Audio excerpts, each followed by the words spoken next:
शुका सारिखे पूर्ण वैराग्य जाचे, वशिष्ठा परी ज्ञान योगेश्वराचे. कवी वाल्मिका सारिखा मान्य ऐसा, नमस्कार माझा सद्गुरु रामदासा. जय जय रघुवीर समर्थ. मन हेची राम जनी मेघश्याम, देही आत्मा राम पाहे डोळा. पाहुनिया डोळा स्वरूपी मुरावे, वाचेसी असावे राम नाम. जय जय रघुवीर समर्थ. श्री समर्थांना नतमस्तक होऊन वंदन करते. सर्व श्रोत्यांना अभिवादन करते आणि आत्मारामाच्या पुढच्या निरूपणाला सुरुवात करते. आपण काल बघताना असं बघितलं होतं की अज्ञानाचे दोन भाग आहेत. खरं म्हणजे ज्ञानाच्या ठिकाणी अज्ञान अजिबात नसतं, कारण मला हे कळत नाही हे कळणं हे सुद्धा ज्ञानच आहे. मला एखादी गोष्ट समजली नाही, मला एखादी गोष्ट कळत नाही, मला एखादी गोष्ट करता येत नाही, हे कळणं हे सुद्धा ज्ञानच आहे. त्यामुळे ज्ञानाच्या ठिकाणी अज्ञान अजिबात नसतं. पण तरीही आपल्या काही संकल्पना स्पष्ट होण्यापुरत्या आपण म्हणतो ज्ञान आहे अज्ञान आहे. आणि म्हणजे दोन्ही आपण धरतो.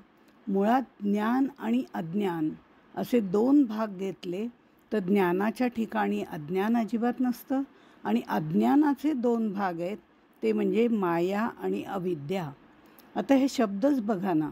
अज्ञान, माया या नास्ती सा, अविद्या जी नाहीच ती. म्हणजे या तिन्ही ठिकाणी खरं म्हणजे ते नाहीच आहे. मायाही नाही, अविद्याही नाही आणि अज्ञानही नाही. अमृतानुभवामध्ये ज्ञानेश्वर माऊली सांगतातच की खरं म्हणजे अज्ञान नाहीच आहे. तुम्ही धरून चाललाय की मी अज्ञानी आहे वगैरे, पण तुम्ही एकदा तुमची संकल्पना बाजूला करा, आपोआपच तुम्ही ज्ञानी व्हाल, किंबहुना ज्ञानरूप व्हाल, असं त्यांनी त्याच्यामध्ये सांगितलं आहे अमृतानुभवामध्ये. म्हणजे इथे सुद्धा आपण संकल्पना फक्त करणार आहोत की इथे अज्ञानाचे दोन भाग असं आपण म्हटलं. अज्ञानाचे दोन भाग कुठले तर माया आणि अविद्या. यापैकी शुद्ध सत्वगुण, विक्षेपशक्ती आणि ज्ञानशक्ती ज्याच्यात प्रकर्षाने आहे, जास्त आहे, प्राधान्याने आहे. म्हणजे शुद्ध सत्वगुण असल्यामुळे ती मायासुद्धा शुद्ध स्वरूपातली आहे. विक्षेपशक्ती म्हणजे थोडंसं चंचलत्व तिच्यामध्ये आहे, हो नाही हो नाही असं, पण तरीसुद्धा त्याच्यामध्ये ज्ञानशक्ती प्रबळ आहे. तिला माया असं म्हणतात. पण ज्याच्यामध्ये आवरणशक्ती जास्त आहे, आपण काल मलविक्षेप आवरण बघितलं होतं. त्यामुळे इथे जो सत्वगुण आहे तो मलिन सत्वगुण आहे, शुद्ध सत्वगुण नाही अविद्येच्या ठिकाणी. त्यामुळे शुद्ध म्हणजे माया जिथे आहे तिथे शुद्ध सत्वगुण, विक्षेपशक्ती आणि ज्ञानशक्ती आहे. आणि अविद्येमध्ये आवरण आहे. आवरण म्हणजे मी म्हणजे देह, हे अज्ञानाचं आवरण आहे. त्याच्यामध्ये सत्वगुण जो आहे तोही मलिन झालेला आहे. त्यामुळे इथे ते अविद्या असं तिचं स्वरूप दाखवलं आहे. खरं म्हणजे माया आणि अविद्या हे दोन भाग केवळ आपल्याला कळण्यापुरते केलेले आहेत. आमच्या ठिकाणी अविद्या जास्त आहे असं आपण म्हणतो, माया आहे असं म्हणत नाही. मायेमध्ये आम्ही वावरतो म्हणतो, पण अविद्या आमच्या ठिकाणी आहे. कारण मी म्हणजे देह हे किंवा माझं सत्वगुणसुद्धा मलिन झालेला आहे. त्यामुळे हे सगळं म्हणताना आपण म्हणतो अविद्यात्मक देह आहे असं आम्ही त्याचं वर्णन करतो. मायिक देह आहे हेही म्हणतोच. पण इथे शरीरामध्ये जी अज्ञान अविद्येची म्हणजे मी म्हणजे देह अशी जी घट्ट ग्रंथी बसलेली आहे, ती घट्ट ग्रंथी एकदा आपण सोडून टाकली की आपोआपच तिच्यातून सुटका करून घेणं म्हणजे मोक्ष आहे. हे सांगायला खूप सोपं आहे, पण मी म्हणजे देह ही भावना पूर्णपणे त्याग करून मी म्हणजे आत्मा इथपर्यंत पोचायचं आहे. हा सगळा प्रवास मात्र खूप अवघड आहे. अवघड आहे म्हणजे आम्ही पंचभूतांमध्ये जन्मतो, मायेमध्ये जन्मतो, मायेमध्ये राहतो आणि मायेमध्येच आमचा मृत्यूही होतो. त्यामुळे आम्हाला हे सगळं अवघड वाटतं. पण मुळामध्ये मी म्हणजे ब्रह्म आहे. मी स्वतः परब्रह्मस्वरूप आहे. फक्त हे आवरण पडलेलं आहे, सत्वगुण मलिन झालेला आहे. आणि ज्या शुद्ध सत्वगुणात किंवा विक्षेपशक्तीसह मी राहतो, ती माया ही असून नसल्यासारखीच आहे. अशा तऱ्हेने हे अज्ञानाचे 2 भाग माया आणि अविद्या असं सांगितलेले आहेत. आता इथे आपण बघितलं होतं मागच्या वेळेला की मला ऐकावंसं वाटतं, मला माझा उद्धार व्हावा असं वाटतं, मला देहबुद्धी ते आत्मबुद्धी हा प्रवास करावा असं वाटतं. बघा, इथे मला करावंसं वाटतं, ऐकावंसं वाटतं, उद्धार व्हावासा वाटतो. हे वाटणं हे सुद्धा मायेचं स्वरूप आहे. भासणं, वाटणं हे मायेचं स्वरूप आहे. जाणीव ही सुद्धा मायेचं स्वरूप आहे. ब्रह्माला म्हणजे परब्रह्माला निर्गुण निराकार म्हणणं, शाब्दिक स्वरूपामध्ये समजावून देणं आणि समजावून घेणं हे सुद्धा मायेतच येतं. कारण इथे समजावून देणारा आणि समजावून घेणारा हे द्वैत तिथे आहे.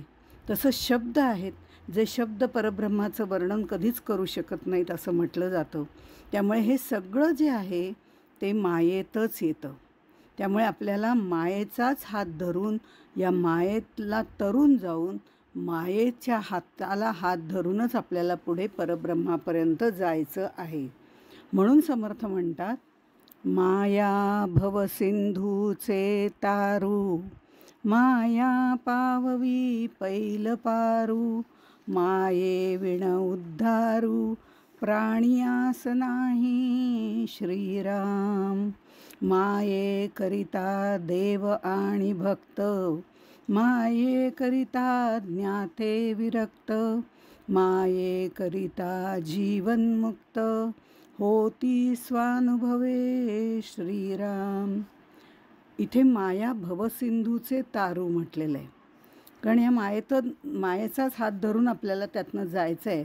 हा जो सगळा भवसिंधू आहे, संसार सागर आहे, ह्या मायेने निर्माण केलेला आहे.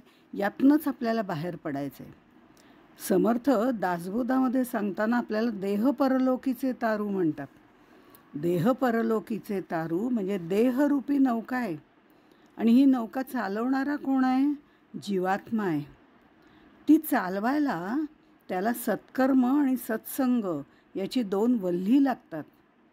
बरं, नुसती ही 2 वल्ही असून चालत नाही, त्याला बुद्धीचं सुकाणूसुद्धा लागतं. आता सुकाणू आहे, सत्संग सत्कर्माची वल्ही आहेत, हा जीवात्मा ते चालवतोय, ही देहरूपी नौका आहे. हे सगळं जरी खरं असलं तरी वाऱ्याची दिशा ती योग्य दिशेने नौका जायला पाहिजे. यासाठी त्याला मुमुक्षुत्वाचं शीड लावावं लागतं. कारण शिडात जसा वारा भरेल तसतसं ती त्या दिशेने मार्गक्रमणा ती नाव करत असते. त्यामुळे भक्तियुक्त अंतःकरणाला मुमुक्षुत्वाचं शीड लागावं लागतं आणि मग त्या शिडामध्ये परमेश्वर करुणेचा वारा भरावा लागतो. शीड वळवण्यासाठी म्हणजे शीड जे असतं ते वळवण्यासाठी 2 दोऱ्या असतात आणि त्या दोऱ्यांनी ते शीड वळवावं लागतं. ह्या जो आहे शीड वळवण्यासाठी सद्गुरू कृपेच्या आधाराच्या 2 दोऱ्या लागतात. असं हे देहरूपी तारू आहे आणि देह मायेतच येतो. आता हा भवसिंधू पार करायचा असेल, तर प्रपंच तरून जायचा असेल, तर मायाच आपल्याला उपयोगी पडतंय. आपल्याला पांडुरंगसुद्धा कमरेवरती हात ठेवून आपल्याला सांगत असतो, करकटावरी. तो म्हणतो, कशाला घाबरतोयस? या भवसिंधूमध्ये काहीच पाणी नाही, अगदी कमरेपर्यंत पाणी आहे. तू जर निश्चय केलास ना तर सहजपणे माझ्यापर्यंत येऊ शकशील, असं तो कमरेवर हात ठेवून आपल्याला सांगतो. पण या सगळ्यासाठी देह हे साधन आहे आणि देहही माईकच आहे. मायाच आपल्याला उपयोगी पडते. सर्व साधनंसुद्धा मायेतच येतात. सर्व साधनं मायेत येतात म्हणजे आपल्याला जी काही आपण साधनं करत असतो, मग उपासना असेल, ध्यान असेल, धारणा असेल, यज्ञ असेल, काहीही असू दे, ते सगळं मायेतच येतं. अशी ही जी माया आहे ना, ही माया मात्र तिच्या अधीन आपण होऊन चालत नाही. आपण जर मायेच्या अधीन झालो तर ती आपल्याला प्रपंचामध्ये मांजर उंदराला खेळवतं ना, मांजर जेव्हा उंदराला मारतं त्यावेळेला आपण जर बघितलं तर लक्षात येतं, ती उंदराला एकदा सोडून देते, एकदा पुन्हा जबड्यात पकडते, पुन्हा सोडून देते, पुन्हा असं अर्धमेलं करत करत त्याला खेळवत राहते. अशी ही माया आहे. ही माया जी आहे ना, तिच्या जर आपण अधीन झालो तर ती आपल्याला प्रपंचामध्ये उंदराला खेळवते, तशी ही माया आपल्याला सुखदुःखामध्ये खेळवते. पण मायेला जर आपण आपल्या ताब्यात ठेवलं तर ती आपल्याला परब्रह्मापर्यंत जायला मदत करते. कारण माया नसती तर आम्हाला द्वैत नाही ना, मायेमधनं द्वैत आहे. पण द्वैत नसेल तर आम्हाला भक्त होता येत नाही, देवाचं स्वगुण रूप पाहता येत नाही, देव आणि भक्त हे नातं तयार करता येत नाही. म्हणून ज्ञाते, विरक्त, जीवनमुक्त हे सगळे मायेमुळेच असतात. आणि परब्रह्माला समजावून सांगणारा ज्ञाता परब्रह्माचे स्वरूप मायेच्याच आधाराने आपल्याला वर्णन करून सांगतो. आणि ज्याला समजावून सांगतो तो श्रोतासुद्धा मायेतच असतो. आणि पण सांगणारा आणि ऐकणारा हे दोघे मायेत असले तरी ज्याचे वर्णन करतात ते मात्र परब्रह्म त्याहून निराळे आहे. सगळंच जर एकरूप झालं तर कोण कोणाला काय समजावून सांगणार. पण सांगणारा आणि ऐकणारा ज्याच्याबद्दल बोललं जातं ते सगळं शब्दवर्णन हे सगळं मायेतच येतं. म्हणून मायेविण उद्धारू प्राणी असं नाही. कसं असतं, मायेतच काय काय गोष्टी येतात. त्याची तुलना जर करायची झाली तर आपल्याला एक उदाहरण देता येईल. सिनेमाला जाऊन बसणं आणि दासबोध पारायणाला बसण्याची क्रिया मायेतच येते. सिनेमाला बसलं तरी मायेतच आहे, दासबोध पारायण करायला बसलं तरी ते मायेतच आहे. पण फरक एवढा आहे, एक मायेतून सुटका करून द्यायला मदत करतं तर एक मायेमध्ये गुरफटवतं. असा हा मुख्य फरक आहे. माया ज्ञानी पुरुषाला वासनेतून सोडवते. मायेमुळेच स्वरूप साक्षात्कार होऊन संत जीवनमुक्त होतात. म्हणूनच तुकाराम महाराज म्हणतात, न लगे मुक्ती धनसंपदा, संत संग देई सदा. कारण द्वैतात भक्तीचा आनंद लुटता येतो. म्हणून इथे मायेला आपल्या ताब्यात ठेवणं हे गरजेचं आहे. आणि त्या मायेला जर ताब्यात ठेवायचं असेल तर साधना, उपासना त्या पद्धतीने करावी लागते. आपोआपच आपला तन मन धनावरती कंट्रोल येतो. शम दम साधन चतुष्टय आपल्याला साध्य व्हायला लागतं. त्यामुळे समर्थ मायेची स्तुतीही करतात आणि सगळी साधनं माईक आहेत असं सांगतात. पण साधना करणं महत्त्वाचं आहे हेही सांगायला विसरत नाहीत. कारण साधना करणं हे सुद्धा महत्त्वाचं आहे. साधना म्हणजे काय आहे तर त्याला एक पद्धत असते. वेदांतशास्त्र शिकणं ही सुद्धा एक प्रकारची पद्धत आहे, ती सुद्धा एक प्रकारची सिस्टीम आहे. साधन करणं ही सुद्धा सिस्टीमच आहे, पद्धत आहे. आणि त्या पद्धतीप्रमाणे करावं लागतं. यज्ञ करायचं आहे म्हटलं की त्या पद्धतीनेच करावा लागतो. किती विटा ठेवायच्या, कशा ठेवायच्या, कुठे ठेवायच्या. योग करायचा झाला तरीसुद्धा त्या सिस्टीमने करावा लागतो. म्हणजे कोणतीही साधना करायची झाली तर त्यासाठी सिस्टीम लागते आणि ती सिस्टीम जाणून घेणं महत्त्वाचं आहे. म्हणून असं म्हटलं जातं, नो द सिस्टीम. सिस्टीम आधी काय आहे ती जाणून घ्या. Use the system. मग एकदा जाणून घेतलं की मग त्याचा उपयोग करा, कारण उपयोग केल्याशिवाय पुढचं काही होणारच नाही ना. आणि एक गोष्ट मात्र लक्षात ठेवा की त्या सिस्टीमला चॅलेंज करू नका. असंच का असं म्हणायची गरज नाही. वेदांतशास्त्रांनी सुद्धा एक सिस्टीम ठरवलेली आहे. यज्ञ कसे करायचे, योग कसा करायचा, उपासना पद्धती काय असायला पाहिजे, हे सगळं ठरवलेलं आहे. त्या सिस्टीमला चॅलेंज करू नका. असंच का, तसंच का, मग तर्क अनेक प्रकारचे निर्माण होतात आणि मग तिथे आपलं साधना परिपूर्ण होत नाही. मग जशी साधना सद्गुरूंनी सांगितले, जशी साधना वेदांतात सांगितले त्याप्रमाणे करा. No the system, use the system. पण त्या सिस्टीमला चॅलेंज करू नका, कारण श्रद्धावान लभते ज्ञानम. आता हे झाल्यानंतर गेट द रिझल्ट्स. अशी साधना केल्यानंतर रिझल्ट मिळणारच. आणि मग फॉरगेट द सिस्टीम. मग पुन्हा ती साधना करण्याची तशी गरज नसते, पण करावी लागते, कारण ते महाजनो येन गतः सपंथा, ते पुढे आपण पाहणार आहोत. पण तरीसुद्धा इथे ते म्हणतात know the system, use the system, get result and forget the system. समर्थही दासबोधात शेवटी आपल्याला हेच सांगतात, साध्य होता साधनांचा ठाव नाही. आणि ते आपण दरवेळेला म्हणत असतो, पण आधी साध्य तर मिळालं पाहिजे. गेट द रिझल्ट्स आणि मग साधनांचा ठाव नाही म्हणजे फॉरगेट द सिस्टीम, हे नंतरची गोष्ट आहे. आता टू नो द सिस्टीम असं का? एक साधं उदाहरण देते म्हणजे आपल्याला लक्षात येईल, कारण आपण खूप यज्ञ याग वगैरे ह्याच्या खोलात शिरणार नाही आहोत. पण इथे आपल्याला म्हणता येईल, मला अभिषेक करायचा आहे शंकराच्या पिंडीवरती. श्रावणातल्या सोमवारी मला अभिषेक करायचा आहे, दुधाचा अभिषेक करायचा आणि पाण्याचा अभिषेक करायचा आहे असं म्हणूया. पाण्याचा अभिषेक करायचा आहे. मी जाते त्या गुरुजींना, तिथल्या विचारते मला अभिषेक करायचं आहे तर काय करावं वगैरे. तर ते म्हणतात काय आहे इथे ते पाणी जे असतं ते सगळी पूजा वगैरे व्यवस्थित करून नंतर वरती जो कलश ठेवलेला आहे त्याला खाली एक छोटंसं भोक आहे, त्याच्यामध्ये ते तुम्ही पाणी घालत राहायचं. आणि ते पाणी घातल्यानंतर त्यातलं एक एक थेंब त्या ह्याच्यावरती पडतो, शंकराच्या पिंडीवरती. त्याला अभिषेक असं म्हटलं जातं. पण वरचं पाणी संपता कामा नाही हां. जेवढ्या वेळ आपलं म्हणणं चाललेलं असेल की चाललेलं असेल तोपर्यंत आपण ते पाणी त्याच्यामध्ये टाकत राहायचं. माझ्यासारखी एखादी अडाणी असते, ती म्हणते अच्छा असं करण्यापेक्षा मग तुम्ही मला सांगा ना की ह्याच्यामध्ये किती बालद्या पाणी राहतं तुमचं सगळं म्हणणं होईपर्यंत.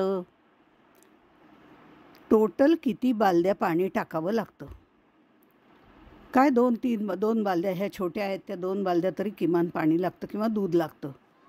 मग कशाला एवढा वेळ थांबायचं?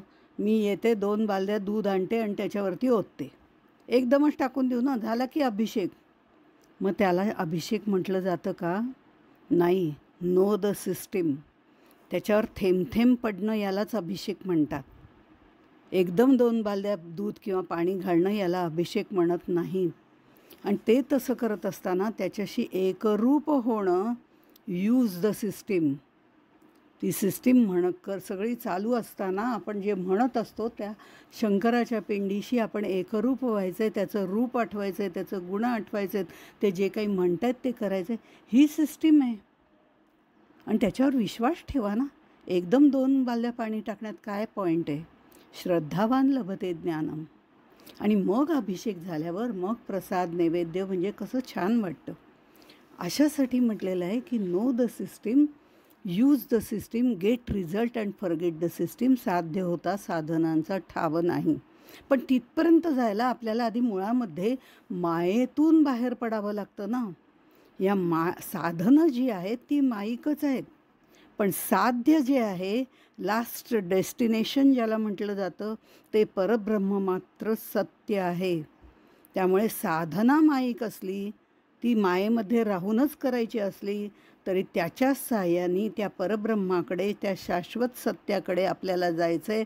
श्रद्धावान लभते ज्ञानम. तिथपर्यंत गेल्यावर मात्र साध्य होता साधनांचा ठाव नाही. अशा पद्धतीने या गोष्टी लक्षात ठेवायला पाहिजेत, हे खरं आहे. मग समर्थ मायेचं वर्णन करताना पुढे म्हणतात, मायेकरिता वेदश्रुती, मायेकरिता नाना वित्पत्ती, मायेकरिता होती मूढ ते विवेकी श्रीराम. माया परमार्थाचे अंजन, मायेकरिता जोडे निधान, मायेकरिता सावधान साधक स्वरूपी श्रीराम. वेद, उपनिषद, अध्यात्मग्रंथ याचं ज्ञान प्राप्त करण्यासाठी आम्हाला बुद्धीची, भक्तीची आणि मनाची आवश्यकता असते. ते मन आणि बुद्धी हे मायेच्याच कक्षेत येतं. साधनेचा मार्ग मायेतूनच जातो. साधना करताना त्रिपुटी असते, त्रिपुटी मायेतच येते. माया नसती तर ज्ञान झालंच नसतं. व्युत्पत्ती म्हणजे कार्यकारण मीमांसा. कार्यकारण मीमांसा म्हणजे एखादं कार्य जेव्हा होतं त्याला मूळ काहीतरी कारण असावं लागतं. म्हणजे माती असेल तर त्यातनं निर्माण होणारा घट हे त्याचं कार्य असतं. याला कार्यकारण असं म्हटलं जातं. ह्या वेगवेगळ्या प्रकारच्या कार्यकारण मीमांसा असतात. त्याचं ज्ञान आम्हाला करून घ्यायचं झालं, चर्चा करायची झाली, सिद्धांत सांगायचा आहे, पूर्वपक्ष सांगायचा आहे, हे सगळं मायेनीच करता येतं. मायेच्या साधनानेच करता येतं. ज्ञान मिळवून मूढ लोकसुद्धा ज्ञानी होतात. सारासार आत्मानात्म विवेक विचार करू शकतात. जमिनीखाली असणारं धन शोधायचं असेल तर पूर्वीच्या काळी डोळ्यामध्ये अंजन घालत असत. आता हे अंजन घालणं हा दृष्टांत दिला जातो आपल्याला. आता माया हे अध्यात्माचे अधिक आत्मा, आत्म्याचे दर्शन घडवणारे अंजन आहे. समर्थांनी मायेला कुठेही कमीपणा आणून दिलेला नाही, उलट मायेचा आदरच केलेला आहे. मायेमुळे अध्यात्माचा ठेवा सापडतो. अंजन बहुधा डोळ्यात घातलं की डोळा झोमल्याशिवाय राहत नाही. ते अंजन झोमलं की डोळा साफ होतो. म्हणजे परमार्थातली दृष्टी साफ होते. पाहण्याची दृष्टी, आपली पाहण्याची क्षमता वेगळी आणि पाहण्याची दृष्टी वेगळी, यातही फरक आहे. जितकं परमार्थामध्ये तुम्ही खोलात जाल तेवढं आपल्याला वेगवेगळे अर्थ सापडत जातात. आता इथे परमार्थातली दृष्टी साफ होते. माया संकट आणते, दुःख आणतं आणि आपल्याला जागे करते. म्हणून समर्थ म्हणतात, तैसा संसारे दुःखावला, त्रिविध तापे पोळला, तोची एक अधिकारी झाला परमार्थासी. परमार्थ मार्गाला नेणारी सुद्धा मायाच आहे. माया ही ईश्वराची चित्शक्ती आहे. तीही ईश्वराप्रमाणे कर्तुम अकर्तुम अन्यथा कर्तुम अशी सामर्थ्यशाली आहे. परमार्थ स्वरूपाचं अंजन मायेच्याच दृष्टिकोनातनं सद्गुरू घालतात आणि सद्गुरू कृपेने ज्ञानदृष्टी मिळते. सद्गुरू अंजन ज्याला, माया भयानक न दिसे त्याला, अभिन्नपणे आत्मयाला सर्वत्र पाहे श्रीराम. असं हे मायेचं वर्णन केलेलं आहे. मायेमुळे साधक स्वरूपात एकाग्र राहण्यासाठी साधना करू शकतो आणि त्याला सद्गुरू स्वरूपाचा स्पर्शही होतो. कारण सद्गुरूसुद्धा नामरूपधारी, ग्रंथातून ग्रंथ हे माझंच रूप आहे असं म्हणणारे असतात. त्यामुळे तो सद्गुरू स्वरूपाचा स्पर्शही आपल्याला होतो. म्हणून समर्थ पुढे म्हणतात, मायेकरिता स्वहित घडे, मायेकरिता भ्रांती उडे, मायेकरिता विघडे प्रपंच भान श्रीराम. माये विण ज्ञान कैचे, माया जीवन सकळ जीवांचे, माये विण साधकांचे कार्य न चले श्रीराम. मायेमुळे अध्यात्मात प्रगती घडून येते, भ्रमनिरास होतो, श्रद्धा ठेवायची कशी ते समजतं, मायेचं मिथ्यत्वसुद्धा कळतं आणि प्रपंचाच्या पाचापाचाच्या गोंधळातून आपण बाहेर पडू शकतो. तो गोंधळ काय आहे हे आपल्या लक्षात येतं आणि आपलं स्वहित काय आहे ह्याचा उहापोह आपल्याला करता येतो. साधक बाधक विचार, उहापोह, उह अपोह म्हणजे साधक बाधक. हा साधक बाधक विचार करता येतो आणि आपलं स्वहित काय आहे पहावे आपणासे आपण, हे आपल्या लक्षात येतं. यात स्थूल देह पंचभूतांचा आहे आणि स्थूल सूक्ष्म कारण महाकारण असे 4 देह आपले आहेत. या चौदेहाचं ज्ञान आपल्याला होतं आणि पंचभौतिक देहाचं नश्वरत्व मायेमुळे कळतं. आता हे कळत असताना 4 देहाचं निरसन होतं. म्हणजे इथे 4 देह म्हणजे मी, ही सुद्धा एक ग्रंथीच आहे. हीही ग्रंथी आपण बघितली तर आपल्या लक्षात येतं माझा स्थूल देह जो आहे, हाडामासाचा बनलेला जो देह आहे, तो म्हणजे खरं म्हणजे मी नाहीच आहे. मी म्हणजे हात नाही, मी म्हणजे पाय नाही, हे म्हणणं सोपं आहे. पण मी म्हणजे हात नाही, मी म्हणजे पाय नाही, हे सगळं स्थूल देहामधचं वर्णन आहे. सूक्ष्म देह जो आहे तो त्याच्या आतला देह आहे. तो म्हणजे तिथे माझ्या सगळ्या इच्छा अपेक्षा, इथे मी आणि माझे तयार होतं. तर सूक्ष्म देहामध्ये माझ्या इच्छा, माझ्या अपेक्षा, माझ्या आकांक्षा, माझं अमकं माझं तमकं अशा सगळ्या सूक्ष्म भावना निर्माण होतात. त्यामुळे इथे मी माझे या ग्रंथी 4 देहांमध्ये वाढत राहतात आणि त्या ग्रंथीसुद्धा घट्ट होतात. हा स्थूल आणि सूक्ष्म देहाला प्रेरणा देणारा आणि त्याची निर्मिती जिथे होते त्याला कारण देह असं म्हटलं जातं. 3 देहांचा निरास म्हणजे स्थूल सूक्ष्म आणि कारण, या 3 देहांचा निरास मायेच्या सहाय्याने आपणच आपला करू शकतो.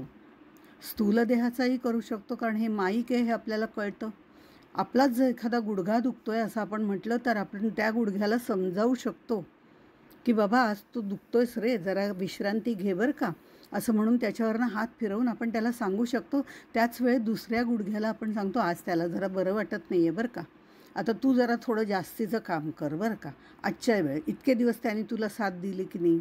अशा पद्धतीने आपणच आपल्याला समजावू शकतो स्थूल देहाकडे. सूक्ष्म देहाच्या बाबतीमध्ये सुद्धा ज्या मनामध्ये इच्छा निर्माण होतात त्याही एक प्रकारच्या घट्ट अपेक्षा निर्माण होतात, त्या ग्रंथी निर्माण होतात. त्याही आपण आपल्या शम दम या साधन चतुष्टयाने हळूहळू कमी करू शकतो. एकदम त्या जात नाहीत, त्या भगवंताकडे वळवल्या की आपोआपच कमी होतात. आणि याची निर्मिती जी आहे ती कारण देहामध्ये होते. म्हणून या 3 देहांना स्थूल सूक्ष्म कारण अज्ञानाचे देह असं म्हटलं जातं आणि याच्यात ह्या ग्रंथी घट्टपणे होतात. चौथा जो देह आहे तो महाकारण देह ज्ञानाचा आहे. त्याचा निरास आपल्याला करता येत नाही. आपण सहज म्हणून जातो चौदेहाचा निरास झाला की पुढचं मग अमकं अमकं वगैरे, पण 3 देहाचा निरास आपण करू शकतो. पण महाकारण देह हा ज्ञानाचा देह आहे आणि ह्या ज्ञानाच्या देहाला इथे तर भयंकर अहंकार भरलेला आहे. इथे सद्गुरू कृपाच व्हावी लागते आणि ती सद्गुरू कृपा झाली की मग चौदेहाचं म्हणजे ज्ञान झालेलं आहे, नुसतं शाब्दिक ज्ञान, पण त्याचं निरसन नंतर होतं. मायेमुळे जीवाची अहमभावना जागृत राहते.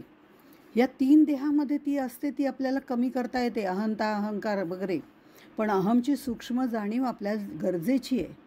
ती सद्गुरू ठेवून अहंकाराच्या सगळ्या भावना दूर करतात. महाकारण देह हा ज्ञानाचा देह आहे, पण अहमची सूक्ष्म भावना जागृत राहते. जिवंतपणा जाणीव कार्यरत राहते. प्रवचन कीर्तन चर्चा आध्यात्मिक ग्रंथाचं वाचन श्रवण मनन चिंतन असं करून हे ज्ञान प्राप्त करता येतं. भक्ती ज्ञान वैराग्य याद्वारे चौदेहाचं निरसन करण्यासाठी पहिल्या 3 देहाचं निरसन करायला मायेची गरज आहे आणि नंतर सद्गुरूंची गरज आहे.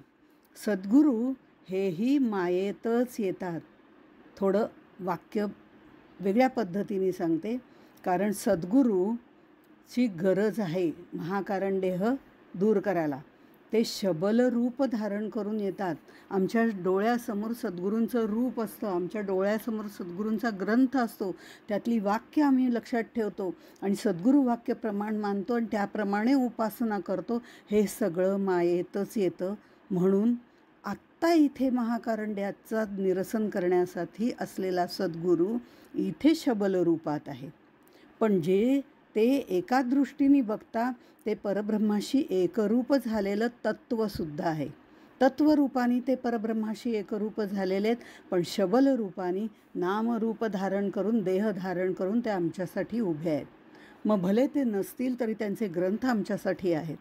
त्यामुळे म्हणून पहिल्यांदा मागच्या वेळेस सांगताना सांगितलं, सद्गुरूंना डावं उजवं नसतं त्यांच्या चरणांना. कारण एक पाऊल मायेचं असतं, एक पाऊल ब्रह्माचं असतं, एक पाऊल व्यक्ताचं असतं, एक पाऊल अव्यक्ताचं असतं. त्यामुळे हे सद्गुरू दोन्ही ठिकाणी आरूढ असतात. आपण त्याचा अर्थ कसा घ्यायचा हे आपल्या हिशोबाने ठरवायचं असतं. ते तत्त्व निश्चितपणे परब्रह्मस्वरूप आहे, यात शंकाच नाही. म्हणूनच ते आपल्याला परब्रह्मापर्यंत घेऊन जाऊ शकतात हे आपल्या लक्षात येतं. आणि अशा तऱ्हेने या चौदेहांचा निरास करायचा असेल तर सद्गुरू आणि माया या दोन्हीची आपल्याला गरज आहे, असं समर्थांनी आपल्याला सांगितलं आहे. आणि हे सांगून मायेचा आदर त्यांनी केलेला आहे. याचा पुढचा भाग उद्या बघू. तोपर्यंत इथेच थांबू. जय जय रघुवीर समर्थ.